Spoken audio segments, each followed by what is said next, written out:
Hey, welcome to another Tuesday live podcast with your host, Joe and Jen. Hello, hello.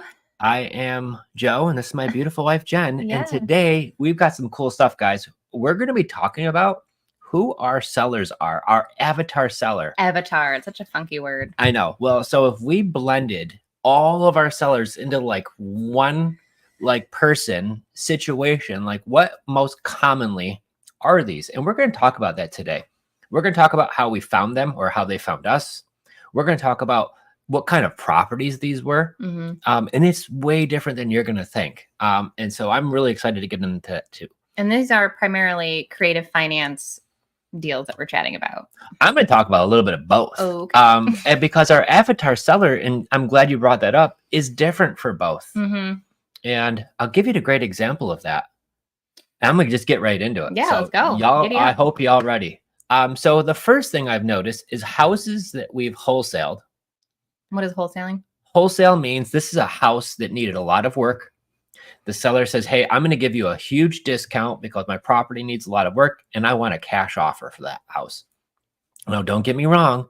Sometimes we could buy them at a huge discount and still buy them with seller financing and then fix them and turn around and resell it or many other things, right? Mm-hmm. But these are generally houses that we're getting at a big discount.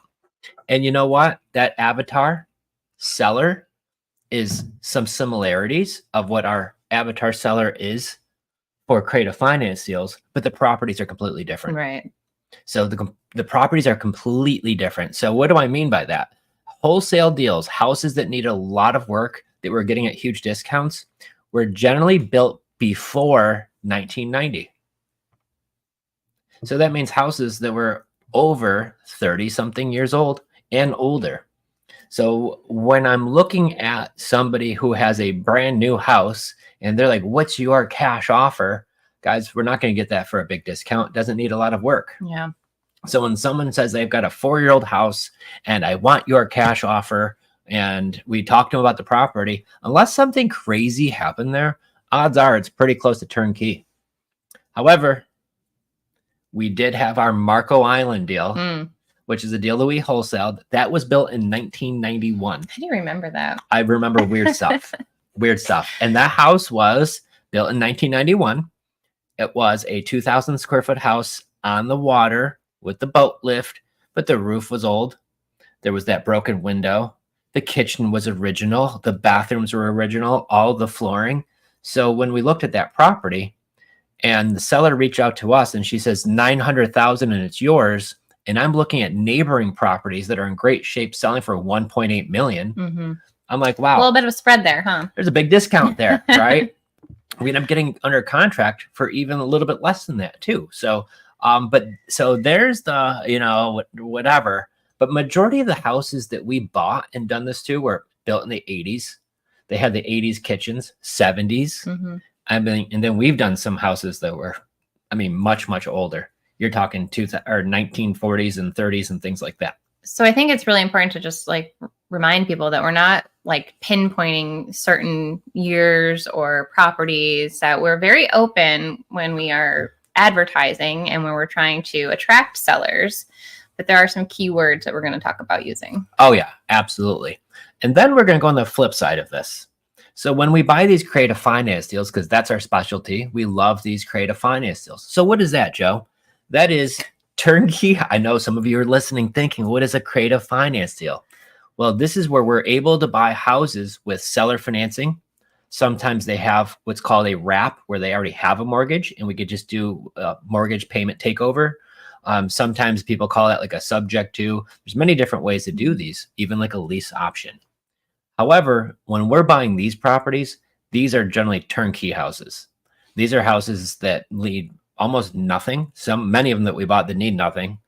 And we'll talk about the one we just got under contract last week. It's a house in Florida. It's on the east coast of Florida. The house is built in 2022. I thought you were going to talk about the multifamily. No. Okay. That's another solid finance deal, but that's a multifamily. Yeah. We're going to talk about this one because the difference with this is this house was built in 2022. If you're listening to this podcast, this is September 2024. So this house is 2 years old. So it's a 2-year-old house. Not just purchased, literally built. Built Yeah. in 2022. Thank you for that correction. So house is 2 years old. They bought it new. They're moving from Florida to Texas. I don't know why, Giddy up. but they want it. So Bigger and better in Texas. I guess. But so they're moving to Texas. Get more house out there. You get a lot more house more out land. there, a lot more better land. barbecue. And the Tex-Mex, not to be messed Yeah. with. It is phenomenal. So the food is great in Texas. So I don't blame them for that stuff. But what they're doing is they're moving to Texas. They don't want to list it on the market. They really don't even have a lot of equity. Mm-hmm.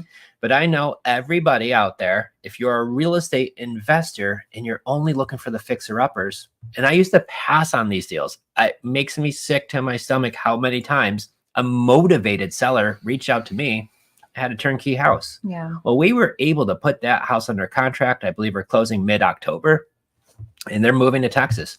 We're able to buy that with seller financing. No big, huge discount. We're not getting it for half off, but we're still getting a good deal on it. Don't get me wrong. Well, how are you doing this? Well, we're going to be talking all about that, right? So, and we're going to get into these avatar sellers. So our avatar sellers, and this is what we're going to be really diving in deep today. So there's two different properties. There's the beautiful houses we could do with seller financing. Mm-hmm. There's the fixer-uppers that are the, they need a lot of work. They're dated. Sometimes, roofs are, all types of stuff going on there. But so our chickens in the house, believe it or not, I have one of our friends who had a property and they went to it and there was actually like chickens and ducks and geese living inside of the house, like wandering around, like just doing their business on the floor. So it's always interesting, but yeah, you find stuff that happens. That was in Tennessee. So if you want to Tennessee over there, but either way, our avatar seller, this is somebody who is highly motivated. Okay. So what we've done is we've actually compiled a list, a motivation scale of 1 to 10, 1 being the very least motivated. They almost don't want to talk to you. They're mad that you're even, responding to them because they've reached out to us.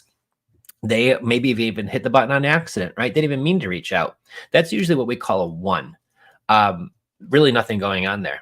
And then it could get a little bit better where, okay, maybe they did reach out, but they don't really have a house for sale, and it goes up. Mid-range is where I have a house I'm thinking of selling. I semi-am, but we're not really sure yet. But then you get to a 10. Mm-hmm. Okay, 10s are highly motivated. They don't want to sell. They usually need to sell for one reason or another, and there's a whole long list of reasons why. Many times when you talk about doing seller financing, they're like, yes. Let's get on a call. So what you're saying is, like, let's say, for example, someone grabbed our 10 magic questions off our script and question 10 happens to ask, would you be open to seller financing? A 10 in your book is someone who's like, yes. Yep. Yeah. So you hit it right in the head. Our script that we have, so the 10 magic questions we ask every seller through messaging, does all the work for you. So if you don't have that already, you need to have it, guys. Go to our website. We give it away for free, creativefinanceplaybook.com. Go get it, guys. It's free, but only under one condition. You got to use it. And use it right. Don't change it. It works so well. So, but you just hit it on the head. So question 10, if I were to pay your price, would you be open to doing seller financing in terms? And when they're like, yes, I will. Well, then I know I need to get on a call with these folks, not in a day, not next week. Mm-hmm. I'm talking like stop what I'm doing, pull over the car. I have to make a quick phone call. Mm-hmm. It is that speed to leave. Turn your pasta water off and pick up the phone. Yep. The pasta is going to get all soggy on you. Right. But whatever that is, guys, you want to get on those calls right away. So where do I find out how motivated they are? Trick question right in our script. Question 1, 2, and 3. Mm-hmm. Number 1, tell me about your property. They're going to start opening up. Now 10s, high motivation, they're going to start just unloading information generally. I have this house. I've had it for this. It's got new windows, and they just start opening up. The lower motivation is usually 1-word answers. Yeah. So there's a key indicator. Okay. If you see 1-word answers, I'm not saying you're not going to do a deal, but I do deal with 10s. Mm-hmm. I do deals with 9s. I don't think I've ever done a deal with a 1 before in my whole life. Okay. So I don't want to deal with 1s. I don't do business with them. I never have, never will. I can't say never will, but probably never will. Yeah, well, the one, I mean, they're like, it's like pulling teeth, try to get them to answer the questions, or they're just maybe being a little rude or grumpy. And combative. so you just don't want to spend all your time spinning your wheels there. And the point being, you talk to enough people, you will come across tens. Like you'll come across people who are like, yes, take my house. Like, how do I sign up? Like, this seems too good to be true. And those are the people where like we explain, no, it's not too good to be true. This is how we do it. And this is how simple it can be. I don't even want to spill the beans on who, so I'm not going on here. Uh-oh. But I got on a call with one of our clients today who was given a house for free. For free. And I was like, stop, for free. And they were like, I thought it was like, you know, no, for free. Inherited a house, lived out of the state. They were getting letters from the town saying it was like $50 a day in fines. It needs work. But if somebody else buys it, the town will waive all the back fines.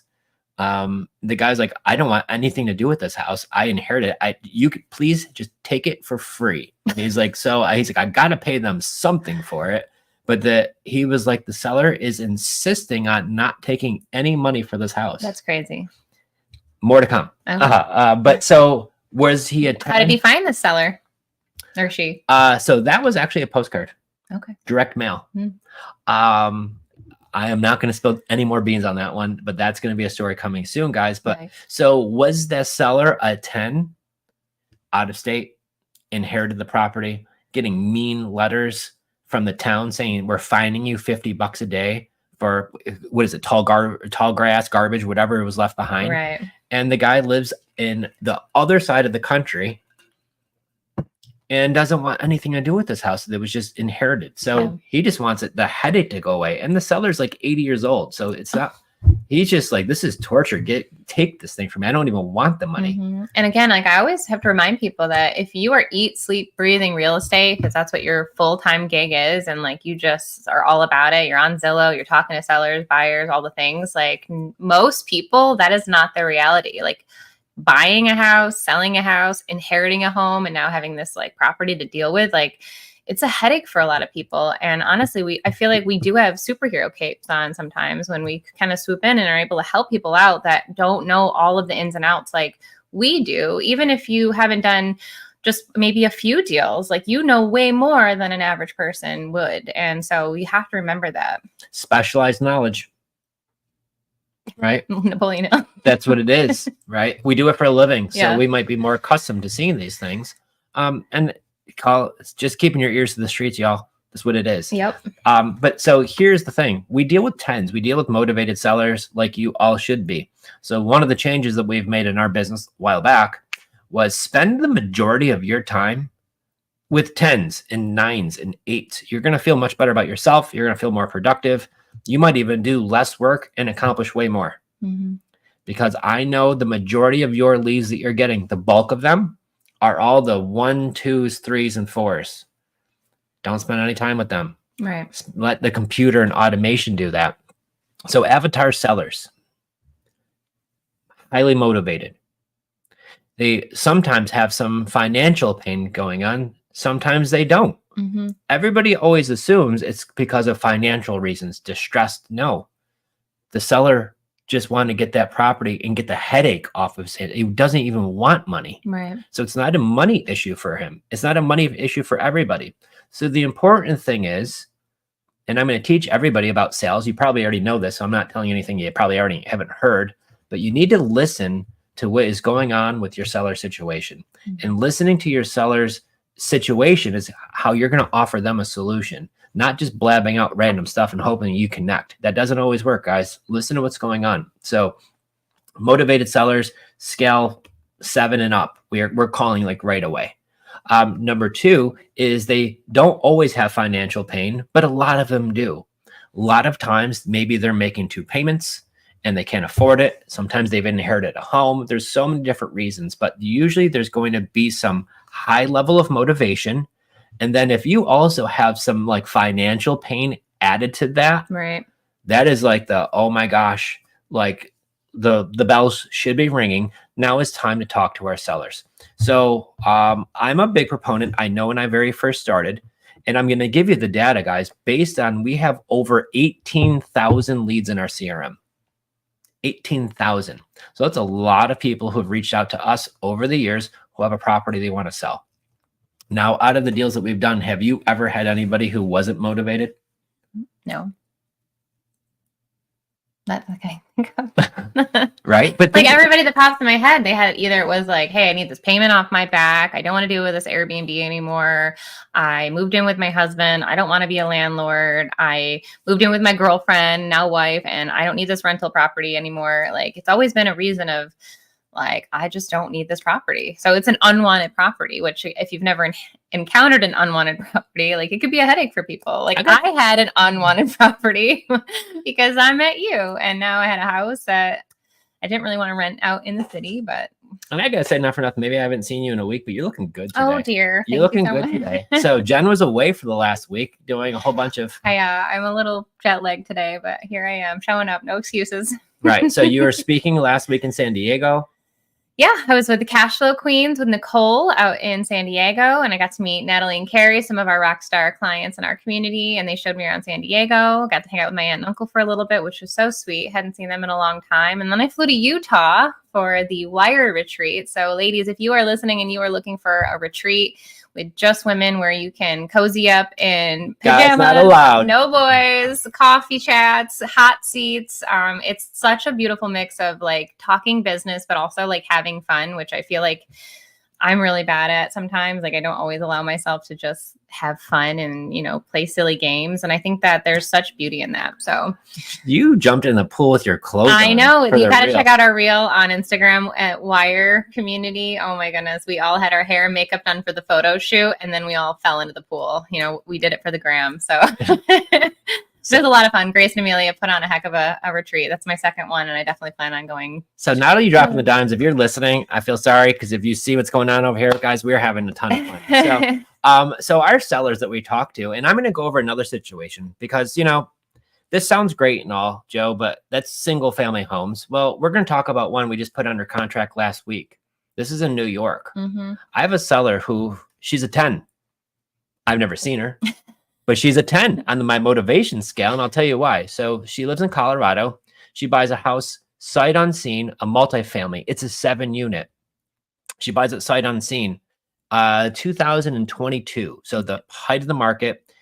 You know, Rochester was the city that she bought it in. And if you go on to Rochester, New York. So if you go on to realtor.com and you looked at Rochester, it's like, oh, top 10 markets in the country. So it like had all these great ratings. It's just because there's not a lot of houses up there, guys. There's just a shortage of inventory, and we got a bunch up there, but that's what's happening. So that market was really, really hot. The rest of the country was too. So she buys this 7-unit sight unseen. She puts down a whole lot of money. She doesn't understand the map of Rochester, and this is in a really, really tough area of the city. Which you wouldn't know if you didn't like go there or live there. Oh yeah, and I mean, sight unseen, it like the numbers probably just look great. Right? No. Yeah, mid. Well, mid. but I mean, I'm like a multifamily or however many units for that same size down here in Florida or California or Colorado. I'm saying that's like from a, you know, not understanding the market of Rochester. Yep. You hit that on the head because she bought a 7-unit for $325,000. Right. Like that's unheard of. You can't even buy a lot here for $325,000. Better yet, with 7 units on it. Yeah. So she buys it sight unseen. The agent helps her out. She didn't know anybody in the area. The agent helps put 2 renters into the units because the other 5 are already rented. Well, the 2 renters that they put in stopped paying rent. She had to go through the eviction process in New York. That is a very long process, and it's ugly too. And her tenants were fighting, kicking and screaming the whole time. So it was very difficult to get them out. But now that she got him out, the one tenant keeps coming back, breaking all the windows in the house because he's angry he got kicked out. So now she's in a situation where she's got to get windows fixed. She's got 2 empty units, and the school taxes are due like in 2 weeks. And she's like throwing up the white flag. Like, I surrender. Please help me. I don't want this anymore. I didn't know what I got into. I bought this for $325,000. She says she took a home equity loan out against her own house to put another $50,000 in renovations, and it's all getting destroyed. And she's so upset about it. So she's like, I want to sell. Yeah. So when we had the conversation with her, we said, well, would you be open to terms? And she says, absolutely, I would be. We asked that we typically buy with no money down. She says, hey, listen, if you pay the closing costs, can I just get like $4 or $5 grand at closing? And we said, that'd be fine. Right. So now we're through the inspection process, and that's what we're going through right now. We're going to send our guys there to go all through that place to make sure we know what we're getting into first. Right. But so does it work on multifamily? Yes, it does. Does it work on single family homes? It sure does, guys. But once again, we had a seller who was a 10 out of state, had some financial pain. She's like, I don't have money for the school taxes. She's like, I can, but it's going to be tight. She's not collecting rent on 2 out of the 7 units. So these are the things where I know people in this area very well. Yeah. I got some really great friends that are property managers in this area. One of my real estate investing friends knows the area so well. He'll tell you what side of the street the sidewalk's on and what color's the neighbor's house, just from, he's got like street view in his head. It's the freakiest thing. Shout out Joe. Shout out Joe, not me, different Joe. But this is the reason why having the right connections are key, guys. Yep. So seller, multifamily, level 10 motivation, has some pain going on. That's what we call a 10. So our sellers, our properties that we're looking at, once again, our avatar property, creative finance deals, beautiful properties. There's really no age limit. I could be a brand new property. I could have a 100-year-old bed and breakfast or something that looks absolutely stunning, and they want to do that too. I've got a deal right now outside of Tampa, $1.4 million house. It's a 5,000 square foot house, absolutely gorgeous. And they are okay with seller financing at a 3.99 rate. Only challenge is with the insurance and taxes and all that. That payment is a lot higher than what it rents for, guys. Yeah. But it works on the high end stuff too. And this house is gorgeous. It's not selling on the market. No. Nope. And now they're selling it for under what they owe on it. They're taking a hit.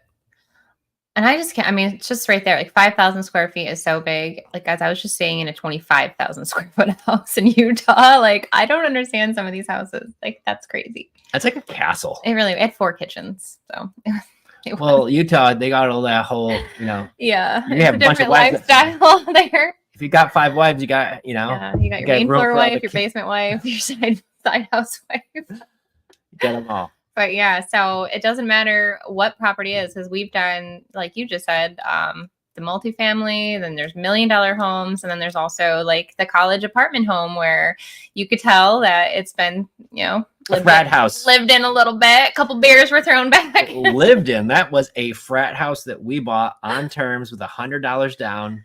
We covered the closing costs. We tried to unfrat it best we can. No. Well, let's also. I'm not talking any smack, but you know how frats, I mean, they're partying up in there, right? I mean, yeah. So, well, it also made me think of just sometimes too, like families with pets or teenagers, and just like the house got really lived in. We were chatting yesterday. There's a seller where one of our team members actually was looking for a home in Tampa, and she went because it was on the market. And she's like, wow, they were asking like way more. And as soon as you walked in, like the smell of dog pee was there. And so sometimes there's a house that has great bones and structure, but like isn't going to get what they want because they did not take the time to maybe put in some fresh carpet or put a little paint on there. So beautiful turnkey is definitely our jam, but there's some situations now where if a house is sitting and it's not selling, maybe start asking some questions and find out that level of motivation. So that's what I'm going to get into next. Yeah. Wow. What a transition. You are just legitimately on fire. Half awake and here I am still slaying. Shout out to that Celsius doing his job. So either way, what we're going to get to now is some of the houses that we buy with seller financing that where Jen calls that lipstick pretty polish. Yep. So what does that mean? I'm not redoing renovations. I'm not gutting the place. The house is in nice shape, but maybe they did have pets and we need to replace some carpet. Maybe there's a few rooms you have to paint. Beautiful house, beautiful neighborhood, but it might need carpet. It might need some paint, but nothing major. I'm not gutting kitchens. I'm not redoing the bathroom. There may be like a ripping out electrical and doing all that. No, that's generally already been done before we bought it. And that's the best part about doing it. So if you walk into a house and you talk to the seller about terms, and then you go to visit it and you're like, well, Joe and Jen talk about beautiful houses and this one's got stains in the carpet and it smells like dog. Like, don't freak out. Like, just make sure you're pricing everything accordingly and your numbers line up. And I think that is legitimately, guys, the key is finding motivated sellers. So this seller that you're talking about had his house listed on the market, didn't sell, not selling. And it's in a nice area, right? On the water. Ooh. On the water. It's a small lake that it's on in Florida, just north of Tampa. Small lake. You could actually have a small boat or jet ski on it, which is incredible. Allegedly, they said there's never been gators in there, which you'd never trust that. I don't trust that. Because if it's a puddle, one day there will be, and you'll find out. oh, they're going to be sneaking in, climbing fences. I didn't know gators climb fences down here, guys. So, but they do. So either way, there might not be one. There might be, but either way, it's on a nice little lake. And it's a great community, great area, great school district too. So, is he motivated to sell? Yeah, it's going to need a little bit of updating. Did he already move out? I don't think so. No, he's still living there. I think he is. Okay. Yeah. So, Lexi, our acquisitionist, is already talking about like 8-year terms and possibly nothing down. Yeah. So the seller's okay with doing. If we could do some money down, he would let us have a much longer term. Mm-hmm. But he did say if we were to buy with no money down, he would have an 8-year term. He would do because he has a bunch of equity. And a seller is going to want to know, well, when do I get my equity? And I'm not whatever, but like if they have equity, I don't make payments to them on the side because that's going to eat away your cash flow. So, and we typically buy with no money down. So that means they're not going to usually get a big chunk up front. And you don't want to know why? Because if I buy that property, we cover closing costs. That's going to be $7,000-8,000. Mm-hmm. We got to replace that carpet. I got to probably clean up some stuff. So send in the cleaners, get some carpet in there, maybe do some paint. I'm probably making a payment or two while I'm doing this, right? I got to put an insurance policy on there. So when you start adding all that up, that could get to 20, 30,000 quick, guys. Yeah. Quick. So when a seller tells me they need $50,000 down on top of what I'm already looking at, it kills the deals. So big, like asterisks next to this part, guys, we typically buy with no money down, and it's to protect the deal. And if you're able to have a good deal that's profitable, you're going to really protect the deal. Everything's going to do well. When you're making these deals that just make 0 sense, like if it don't make dollars, it don't make sense. So you got to make money. Yeah. So these are our ideal properties. These are our ideal sellers. There's situations now. There's many. So you're not begging people for their properties? No.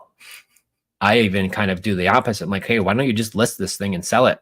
Like, what's stopping you from doing that? Mm-hmm. Where I think a lot of other investors might, never even think of asking that question because you're afraid maybe they might say, I might as well. Yeah. And which is not always a bad choice for some people. And I love agents. So there's many times where that is their best bet, but not every time. And many times our sellers have said, I've already tried that and it's not working. Mm-hmm. Right. And most of the time, that means the market has already spoken and the price is too high. So I think these are some of the keys, guys, to where for us, our motivated situations, our avatar situation, because there's the sellers, there's the properties, and now I'm going to get into the situations. Many times I've seen job transfers. Mm-hmm. I can't believe how many times that we've bought a property from somebody who's just getting a job transfer and they're like, hey, I'm leaving in 3 weeks. I can't make 2 payments. An avatar seller from New York wants to relocate out of New York State. I can't tell you how many properties we bought from people in New York State with seller financing or with terms that they were leaving the state. I'm moving to Florida. I'm moving to Georgia. I'm moving to North Carolina, South Carolina. I'm leaving New York State. Their objections were high taxes, bad weather, all the blah, blah, blah. And they always think grass is greener on the other side. It's not. Or their family moved and they wanted to go be closer. Mm-hmm. Yep. Yeah. So in Florida, our avatar situation, same thing. They're moving somewhere else. We do see, obviously, and this happens everywhere, but you see a lot of folks who have inherited a home. Right. And sometimes the Florida home was the second home. So it wasn't even their primary residence. And sometimes the kids live in multiple different cities out of state. And they have this house down here that was usually one of their parents. And it maybe needs work. Sometimes it doesn't, but they want to sell. So our avatar situations, highly motivated, things like that. Death in the family, divorce, job transfers, all of those things qualify. Mm-hmm. And it's interesting too. Florida, I feel like, has that little window of like people come down and then they're like, oh, I can't stand the heat, or oh, the traffic, or the snakes and the bugs and all of the things. The halfbacks, what they call them. So then they end up moving. Yeah. So you just never know. But like you said, it just goes back to the three first questions that we ask on our little script there of how motivated they are. And they're going to give you, like, if they just start writing paragraphs, because again, we're doing everything through messaging, the more they write, the more they're ready. So take heed of that. And so just know that if they're writing a lot and they're asking great questions and they want to hear more about seller financing, like that's when you pick up the phone and that's when the magic starts really happening. So could you get into a little bit more about that, the answering, right? One word questions versus the story and why one's better than the other? Well, I think that if somebody doesn't want to really sell right now, then they're going to be like maybe watching TV and just be like, yeah, no, 2018, I don't know. And so like they're not really that vested. But if somebody like sees something on Facebook, that's how we run our sponsored ads, and they see that we pay full price for houses, and they're going to be more inclined to like, yeah, like help me out here. Like I tried listing it, it's not working, or I don't want to worry about the timing of my sale. And they're just going to like spill their guts. They're going to just start typing a whole big paragraph and let you really in on like the situation. And that's really what it's all about. Is we always say we have 2 ears and 1 mouth for a reason. And so your job is to ask the questions to collect the information, but then taking in all that information and then taking a good look at it and seeing how you could possibly help that person. Well, can I talk about not a stressful situation, but we're going to talk about our situation. What's our situation? So, hi, I'm Joe. This is my wife, Jen. Oh, we're real estate investors. So we bought a property in Pensacola, Florida. Oh, that situation. Yeah, well, it needed renovations, so we did. We do fix and flips too. So we've done renovations to the house. This house has been sitting there. It's absolutely beautiful. Stunning. I mean, like ridiculous. So shout out to our contractor, did a great job. Mm-hmm. However, the challenge was even after it's sitting there, we've had some showings and it's been pretty consistent. We've even had a few price drops, but we're still having showings coming in. So I didn't feel like there's a need to drop it anymore, even though we priced it right in the beginning. So the market is getting a little bit soft over there. But then so are we motivated to sell? Of course, it's a flip. Of course I want to sell it. But more importantly, the strange thing about real estate, it sat on the market for probably 90 days. Mm-hmm. So when some people can't swing 90 days of holding costs or renovations or things like that, we did this one, so we just pay cash for it. But in some folks, if this is a second property or if this is their main property, sitting in the market for 90 days could be a real big issue for somebody. But then today, my realtor says that we have 2 offers. Oh. Like what the heck happens? The thing will sit there for 3 months and then all of a sudden we're getting 2 offers at the same time. I'm like, yay, good. Let's go. But so it's real estate's a strange thing, guys. So the name of the game. But like, let's dial. I thought you were gonna talk about like our personal situation of when we sold our house. Like, let's say back in 2022, we listed our house and it like we shout out to that realtor, Mike Lee up in Rochester. We listed it. He did all the right things. It was like the peak of the market. And so we were very fortunate that we had some offers come in. We sold the house right away. But like, I can't imagine having to like deal with that stress for 90 days. Well, wait a minute. It was a little sketchier than that. If you remember. I don't. I block it out. So we already had our Florida house picked out. We were already moving. Yeah. We're moving. Okay. The car's packed. We have the pod getting packed. It's dropped off in the driveway. We're loading it up. We put the house on the market, if you remember, like a Wednesday, and we had showings like Thursday, Friday, Saturday, Sunday. So frustrating. So if you've never sold a house, like you have to like have it like spotless, right? Like we have kids and a dog and we work out of our home. So that was really stressful just to get us all out every single time. Like no fork left in the sink. Right. And like kids' toys, beds made, like everything packed, really neat. And, again, then you got to put the dog in the car. Luckily, we only have a 12-pound Chihuahua. I can't imagine if we had like multiple dogs. And then you have to go leave your house for hours. Yeah. Right. So we had some showings. By Monday morning, we did not have an offer on the house. The pod was leaving, I think, Tuesday. Mm-hmm. And so, we were leaving Wednesday. Pod shows up. I'm loading everything. My realtor calls and was like, hey, that's right. I have like 2 or 3 more showings that all want to come on Tuesday. And I'm like, really? Like we're packing up. Like the house is going to be like half the stuff is already missing. It's already in this thing. And I'm like, and not for nothing, like we have a lot of packing to do. So like if they're going to come in, let them come in and get out because we got some stuff to do. But luckily then we had it sold. They put an offer for over asking. It was the people that were taking forever at the house were the ones that actually bought it, which is a good thing if they're spending a lot of time at the house. So indicator, right? But they were spending a lot of time there. So we were at some friend's house across the street wondering when these people will leave. But then when they did, we got that offer over asking. We were able to pay off that mortgage, and obviously move down here. But if you had to make 2 payments at the same time, and then not only of that, if you had to make 2 payments for 3 months, 4 months, 6 months, 10 months, Adds up. oh my gosh. And I'm not going to talk about that deal with Krabby Patty down here in Florida, but this house has been on the market for 2 You years. are. I'm gonna shout out Krabby Patty, the realtor, who didn't want to bring the offer to the sellers, but these people are making a $3,500 payment on their vacant house For over a year. for 2 years. 2 years. For 2 years now. Think about that. Whatever happened with that? I thought you connected with a new realtor. I did. The new realtor, and she's fantastic. Yeah. But the property, the rent is only about $3,500, and their payment's $3,500. Which wasn't the case when we first looked at it. Right. Rents Crazy. have gone down a little bit. So either way, guys, you Yeah. got to remember there's a lot of these situations out there. So the key, get some leads, get in front of some motivated people. Well, that's the part I wanted to kind of chat about too, is like when I think avatar, it's like, who are you talking to? So like we love social media, but it's really important to like hone in on who you're talking to. So if you are an investor, like use ChatGPT if you need to, but like I don't want to say dumb it down, but bring it down to like the 5th grade level. Because again, if you're talking up here and you're talking all this investor lingo, like a normal person who's just looking to sell their home isn't going to understand wraparound mortgages, sub 2, lease options, like all these bells and whistles that we all like to throw around and talk about. They just want to know, can you buy my house? Can you pay my price? And, can I just walk away? Typically. I think what happens a lot of times, new investors, they're going to feel like, okay, I've watched some YouTube videos, right? I've watched how to do this.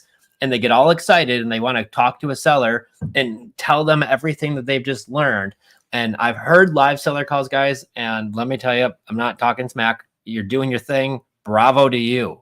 But the one thing that will blow up your deals is when you're calling a seller and say, I buy subject to, and then I use a wrap-around mortgage with the deed of trust and the land trust and with the closing attorney and the title company, and their heads blow up. And you know this firsthand because I used to do it. I used to do it all the time for hours. And I'd give them a little mini crash course on what, creative finance was back in 2016 and 17 when I was first talking to sellers, probably even 18. Even a little bit after.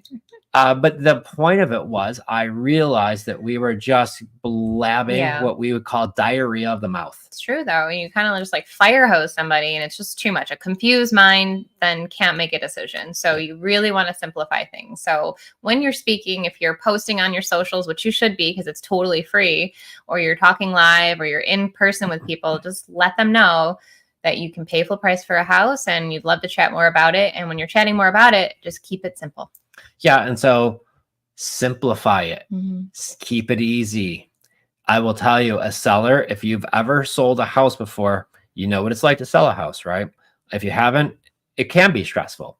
What sellers ultimately want, do you remember the big red easy button that was on like TV commercials? I think it was Staples. You just smash the easy button and then whatever that process was, it became really easy. Yep. When you're talking to a seller, think of that easy button. We even tell that to them. Like, this would be the easiest sale you'll ever have. Now you're going to take my line. Oh, sorry. Did I give it away? That's exactly what we do, guys. This is going to be the easiest sale you're ever going to have. We pay even all of the closing costs and fees. You're able just to walk away and pick your closing date. Mm-hmm. Like, simple. Okay. So avatar sellers, highly motivated people. If you're not generating leads, guys, we already talk about how to do that for free. Yeah. You don't have to spend money. This was the biggest misconception with real estate investing is I have to spend a ton of money to get off market leads. You do not. You could get all of the leads and all of the deals that you want by just spending some time on social media in these blue posts that we call it. Ooh, let's chat about that for a hot second because tonight we actually have a little webinar. So if you haven't registered for that yet, and even tonight, it's happening tonight, September, what are we on? 17th here at 6 p.m. Eastern. And I wanted to share here that, like Roberto was asking, what is a good strategy to find those buyers? He got some interest from a ghost ad he placed in a Facebook Marketplace. the best way to have this conversation and a step-by-step. So yes, Roberto, there's all of these things work. So marketplace is a different level. What we're chatting about is Facebook groups. So tonight we are going to take you step by step this simple process of on Facebook, how to set your profile up properly, what groups you should be joining, and how to and what to post in these Facebook groups. So if that's something you're interested in, definitely comment below webinar and we'll make sure that you get that link tonight. Otherwise, it is happening. And then if you can't make it, at least sign up for it. You can get sent the recording because this is invite only. We're not going live streaming on this. It's going to be registered participants only, and you can come and ask us. And we got a whole bunch of people coming tonight, so this is going to be Yeah. awesome, guys. But we're going to do a super, I know Jen, but it's going to be a deep dive into this stuff. Oh yeah, we got like 100 people coming, so we're super pumped. Giddy up. Yep. So that said, like you are mentioning, once you're growing and scaling your business, yes, there's a time and place to definitely pay for leads. But when you're first getting started, I wish we had the strategy. Like we would have saved $10,000. What's 10,000?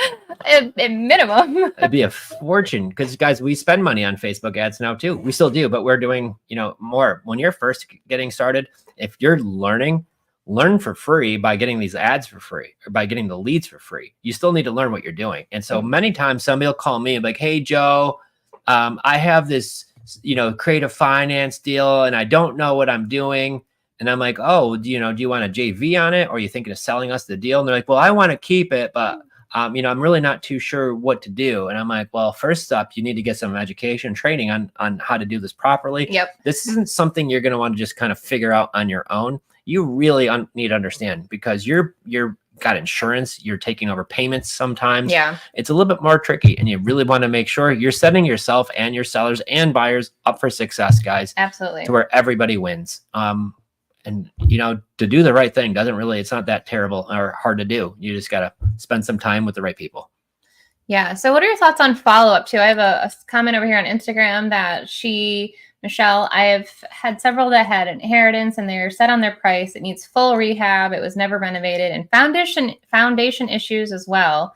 She offered seller finance and they won't do it. Well, I would put in what my low cash offer would be.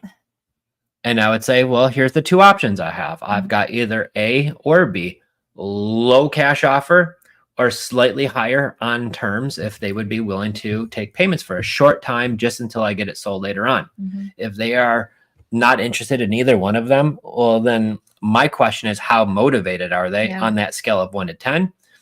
Doesn't sound like they're a 10. Maybe they are, and they just want more money for it. But sometimes, they don't have realistic expectations.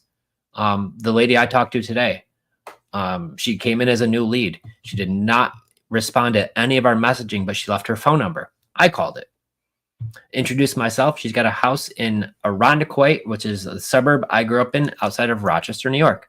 It's a great neighborhood, real close to one of the best high schools around, 2 streets over. Yep. She wants 180 and the house is worth probably 200,000 and it needs everything done to it. So does she have unrealistic expectations? She does.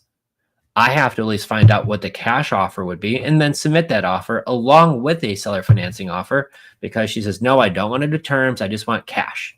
Well, then here's a cash offer. But if you want more money, I could do it. But this would be the way I could do that too. Mm-hmm. And then this way I can make 2 offers to every seller and whatever one they pick, I'm still happy with. And Doug he's coming tonight. Can't wait to see you later, Doug. Yay. I have an opportunity in Dallas with seller financing, principal payments only, but they want $50,000 down and the house has foundation issues. Any suggestions? Yep. So great thing there, Doug. So good thing about Texas, most of the houses, not all, but most are on a slab foundation, which are a little bit easier to correct than basements and things like that with foundation issues because I've done with both. Many times if I'm going to buy a house with seller financing, I love principal only payments. So there's no interest. But with the $50,000 down, I let them know that when I buy the property and close on it, I'm going to have to put a lot of money into the property. Mm-hmm. So in order for me to make this deal work, Doug, I'd have to buy it with no money down because this isn't something I'm going to buy and it's just ready to go. Like I'm going to have to put some funds into the property. Plus there's going to be holding costs while I'm doing this. And I really want to make sure I do this right. So I typically buy with no money down, Doug. So you know, if you need a down payment, like a small one, what's the least you would need to get this with like, and if they give me some number like, oh, 45, I'm like, I know 45 isn't going to work. Is there any way I could get this done for like, you know, 4 or 5 grand? And then I just shut up and I listen. And sometimes they say, well, can you do 10? And I'm like, oh, that's much better than 50. Right. So how many times have you moved somebody from like a high number down? I've moved people. They wanted over 100 grand down and they end up taking like 10. Yep. So time and circumstances, but also too, having a validating reason why. Well, I typically have no money down, but on a property that needs a bunch of work, I'm going to put some money into the house. And that's why I'm going to have to buy with no money down. Mm-hmm. And, you know, maybe I don't ever say like overpay for properties because I'm never about doing that. But if you have a 0% mortgage, which you do, I might offer him, well, what if I could do 5 grand down, but I'll pay you a little bit more for the property.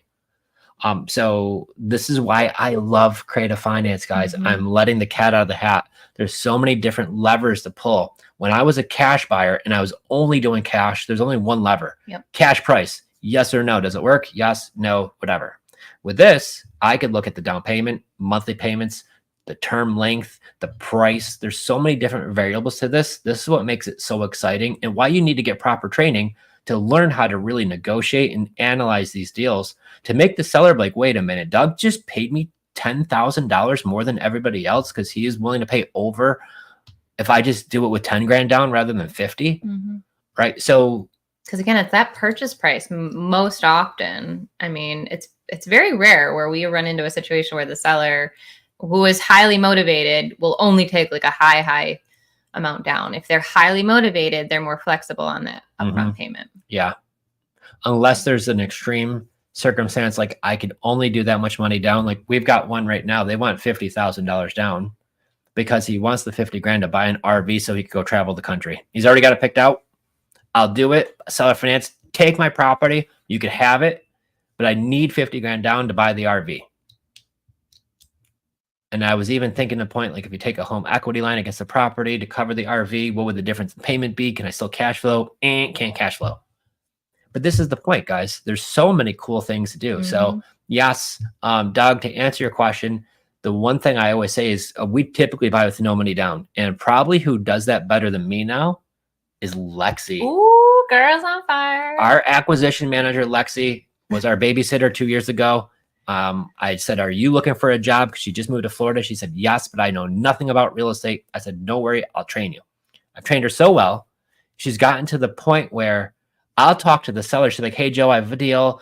Give the seller a call. I've already negotiated everything. And, you know, I'll be like, hey, so I see this is the deal. And, you know, we'll buy no money down. And they're like, yeah, well, that's what Lexi says. You guys buy no money down, I guess. So that's fine by me. And I'm like, great job, Lexi. She just smiles, right? Yep. And that's because she loves talking on the phone and she's just always so cheerful and like really took her studying very seriously with you too over the years. So yeah. So here's the deal, guys. If you're going to be talking to sellers, one thing is be somewhere where you could stand up, put your shoulders back, be excited. It's called having an active conversation. And this is the one thing Jen touched on earlier. When a seller is messaging us, if they're giving me one word answers, like, hey, tell me about the property. And they're like, what do you want to know? Like some stuff like that. They're not being a very engaged conversation. It's mostly me asking these questions and they're giving me yes, no, maybe, like that kind of stuff. Not an active conversation. The people who I'm asking a question and they're giving me a ton of information back, that's an active conversation. Great thing to talk to. You'll more likely do deals with those people. So, but when you're talking on the phone, make sure you're listening, but being very engaged in the conversation. Don't sound like you're a stone. Yep. Sure. No, like get into it. Don't be busy. Like this is not something where you're trying to multitask on the phone call. Like it's one thing to just copy and paste like the first 10 questions, but after those 10 questions and they've said, yes, I'm interested in terms or seller financing, I want to hear more. You've got to like put your, like, I don't know. Okay. So maybe your boxing gloves on and get ready to go into the ring. So then I need your comments down below on this because I know how I feel.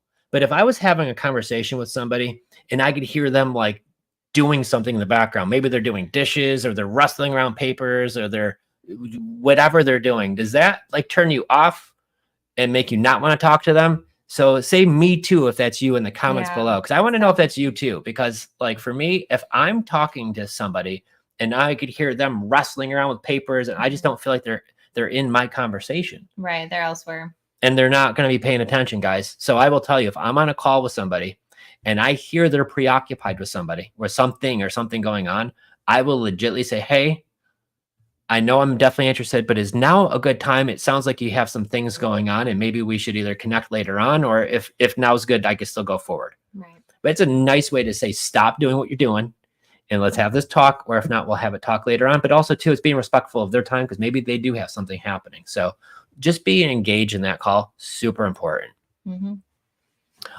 We got a few minutes left, so do you want to do some Q&A? We got a couple questions in touch here. on a couple here. But yeah, let's see. Tony and Angie are going to be there tonight. Can't wait to see you. So they want to know, are offers verbal or written? And do you share any contingencies with that offer, or do you wait to see the property? Wow. Lot. Okay, yeah. So we don't make offers. The seller makes us the offer. So that initially starts verbally. We're going to ask great questions. And from the questions we ask, the sellers will give us their figures and the numbers and the time length. So they're making us the offer. So that's initially verbal. What we agree on, maybe we have to counter offer or do something else. But then after that, we're going to put it in writing what we have agreed on. And that's super important. So when somebody says, show me the paperwork, I'm like, great, well, I will. But when I do send it over, there's going to have to be some stuff on it. And in order for me to put it in there, I need to know what we're talking about. So what's the lease you'll take for the property? I typically buy it with no money down, things like that. Mm-hmm. What we agree on, I will then put that on paper and I will send that to them on a DocuSign. I don't, Lexi does now. And then do I share any contingencies with that offer, or wait until you see it? So I do have a contingency that I've got a 21-day due diligence period. So I'm going to write the offer now. I'm going to have it under agreement, because if I don't have an agreement, I'm not going out to see the property. Mm-hmm. So if I have an agreement and they said yes to these terms, well, then I'm going to send my person out or people out, and then we're going to do the walkthrough. A beautiful house, beautiful neighborhood that I'm buying on terms. There's usually nothing they're going to see, right? These are nice houses. Like the house built in 2022, maybe there are some things, but generally speaking, there's nothing wrong with a 2-year-old house. If it's a handyman special junker, well, maybe they've taken a lot of pictures. I'm going to make sure that my price fits what I see accordingly, and assume it's going to need all of this stuff plus extras, because it always does. So I'm going to have my price there. And then once I send out my contractors, maybe there's things that we didn't see or the seller didn't tell us about. And we had one recently. The seller said, yeah, this is my property. Here's the pictures. We looked at the pictures, looks good.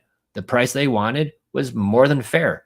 Wrote up the deal, sent over the contractor. The contractor's like, yeah, I don't know from when those pictures were from, but they were from years ago, because this is what it looks like now. Mm-hmm. And it wasn't even the same house. It couldn't have been the same house, but it was. It was. So we had to go back to drawing board, but still made the deal work.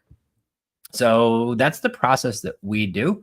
And those are our big contingencies. And because we do it and we've been doing it, that, thank you for saying that we should do a course on training acquisitionists, but we cover all of this in our small group coaching. So we have every single day of the week, we have our live support calls. And so today I ran mine, and it was a lot about how to train your team, what you're doing, and how you're navigating some of these different systems and processes to be able to do so. Because if you can do this business, then you can train someone else. And obviously there's a learning curve when you're bringing people on your team. But if this is something you want to do full time, that's obviously a route that you have to go down, and make sure that you do, train your team and stuff. So yeah, we cover all of that. So it's not that we need a course for it. It's just part of our training. So I just got a text message from somebody named Wendy, who just heard us on the Bigger Pockets podcast. Hey, Wendy. And she wants to know more about it too. So there we go. Yes. Come aboard. Yeah.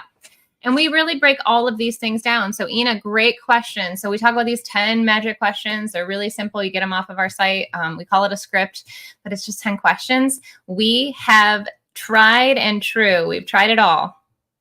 In order to get answers from your sellers, you need to ask one question at a time. So it's question 1.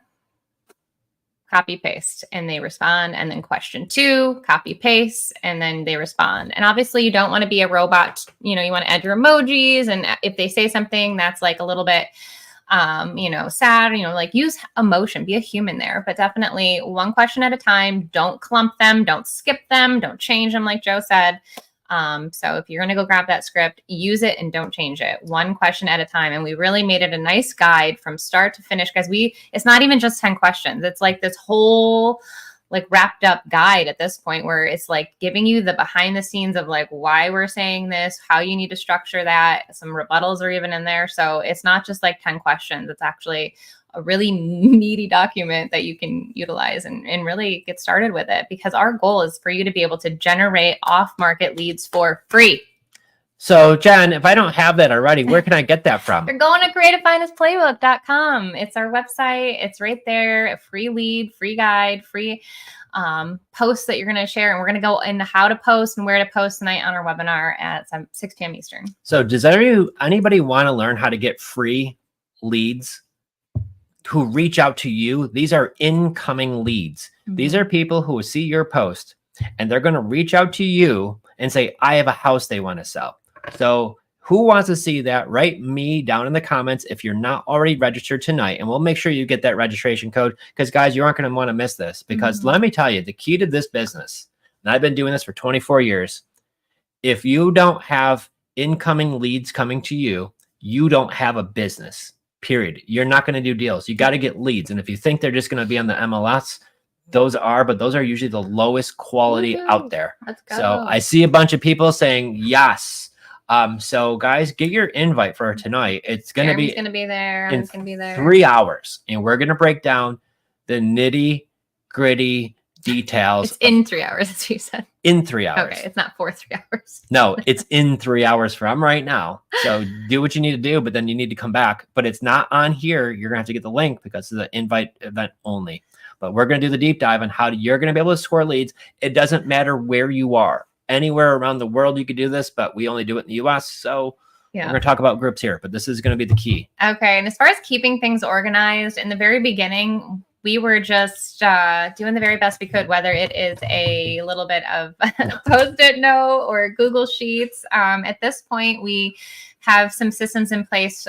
So if that's an area where you're like, I'm getting leads, but I'm getting a bottleneck and I'm kind of getting stuck in, like, we also have a person on our team, Abby, shout out. She is our tech manager, and she has come up with a free system of how to be able to track all of these and keep people straight. Otherwise, like Joe said, like if you're just getting started and you don't have the money for anything, then what you really need to do is stay organized. So if somebody has high level motivation, a house they want to sell, like you just need to stay on top of that person. So whether it's your Google Calendar and you're putting in there like John Smith, his phone number, his address, and like he's open to terms, then just really following up and staying on top of that. Otherwise, there's so many management systems out there. There's really cost-effective CRMs, but you don't need any of that. If you are just trying to do your first deal, it's just stay with it and do whatever it takes. Yeah, I think that's a key. Just keep the best leads in front of you at all times. So this is one of the things that I would say is when we first got leads, motivate or not, I'd call like 2 times and then like, truck it aside. Well, because today, a new lead came in. You took the action. So you see this person is not responding to any messages. And so we had their phone number. You called them up. And guess what? She answered. She answered the phone. We had a great conversation, and she's so nice. Aww. So, those are the things that are great. And guess what? If I called and she was cranky, I would turn over my egg timer, the 3-minute timer in my head, knowing I've got 3 minutes to get off this call if they're mean, cranky, anything like that, or sooner. But she was fantastic to talk to. So I spent that extra time with her, getting a little bit more about her situation, the property, what it needs, finding out her time frame. She doesn't want to sell for 6 months, but she was great to talk to and still has a great property. So does she need to get a little bit more flexible on the price? Absolutely. It sounds like she has some flexibility. So will I keep her in front of us? Motivated seller, house needs a bunch of work, willing to take a discount, not quite a big enough discount yet, but this is definitely one we're going to keep an eye on. So, and I got to say, thank you so much for saying that you love how we communicate, because we do I think that's what makes us so great because as far as like being able to coach others, I was a middle school English teacher. So even just before this, I was back here with a whiteboard and we're talking about run-ons and fragment sentences with my kiddos, and they're in 4th and 6th grade right now. But the thing is, it's like it could be a really high level concept, but you need to break it down into small bites. And so we recognize that some people are at different levels. And so sometimes it's really important to just plain and simple English, right? Like you don't need to know every single ins and out of all of the details. It's being in a coaching environment where we can literally hold your hand and walk you step by step through the things that you do need to know. And, you know, Joe, definitely, like it took me how long to understand what terms were? Couple weeks ago. Oh my gosh. I'm teasing. Oh, I at least had it down by 2018, I think. No, you did great. Yeah. You know, but it's trickier things. So when you're learning in the beginning, give yourself some grace, guys. You don't have to be like creating masterpieces overnight. Yep. You're gonna goof up. That's okay. Just keep going, and that's the key. Oh, you're giving away the phone number. Yeah, it is that time. I have a call coming up here, so we're gonna have to wrap things up on this podcast. We always have so much fun. We won't be live next week because we're going to be in Tampa with some really amazing other investors and educators in the space at the Family Mastermind. So if you're in the Tampa area, let us know. Maybe we can say hello to you. But we are not going to be live. So next week, go catch up on an older episode. But even more importantly, go use that blue ad, go post it into Facebook groups and start talking to sellers and bring them back to us the following week, and we can chat about what's going on, a situation that you may be stuck on, and we're here for you guys. And yeah, Joe's phone number, 585-207-2240. He answers his phone when he's not live on podcasting. Or send him a text. We would love to just share a little bit more, because without creative finance, we would not be living in Florida, homeschooling our kids, working together full time. Not having all the properties that we do. Yeah, there was no way we would have doubled our portfolio if we were still trying to go to the banks. Yeah. Beat the banks, creative finance for the win. Bam! Woo! All right. We'll see you guys later tonight. It's been an excellent time, and make sure you're subscribing to YouTube Creative Finance Playbook. And if you like what you're hearing, make sure that you give us some great reviews on Spotify and Apple. We're always trying to grow over there too. You're like a 10-star review, babe. Oh, Great job today. Yeah. Bam. Thanks, everybody. Have a great evening, and we'll see you